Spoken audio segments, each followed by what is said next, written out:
Calendario e temperature hanno sancito nelle scorse ore l'entrata ufficiale nella stagione estiva. Estate uguale mare, nella costa adriatica veneta i turisti affollano lidi e spiagge già da parecchie settimane.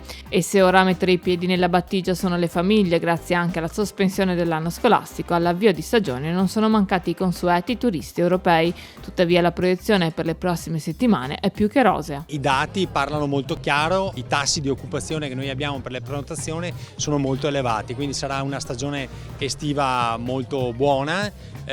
Diciamo che maggio purtroppo qualche problematica l'ha avuta legata alle piogge, ma i prossimi mesi promettono un tutto esaurito, quindi se continueremo con questo trend potremo realisticamente dire che il 2023 si chiuderà con dei numeri molto più elevati del 2022. Tuttavia le azioni da avanzare per mantenere l'attrattività del litorale veneto sono molteplici, d'obbligo quindi pensare in modo corale alla pianificazione futura. I dati sulla reputazione ci dicono che appunto il servizio, l'attenzione, la cortesia in Veneto sono considerati di alto livello. Dobbiamo migliorare su alcune questioni, tipo per esempio le strutture ricettive, le camere, l'ammodernamento delle stesse, quindi insomma abbiamo delle situazioni dove dobbiamo lavorare di più e meglio, ma gli operatori lo sanno. L'importante è avere un prodotto di qualità, delle destinazioni valide come abbiamo. Fortunatamente il Veneto da questo punto di vista offre un panorama incredibile dal mare alla montagna,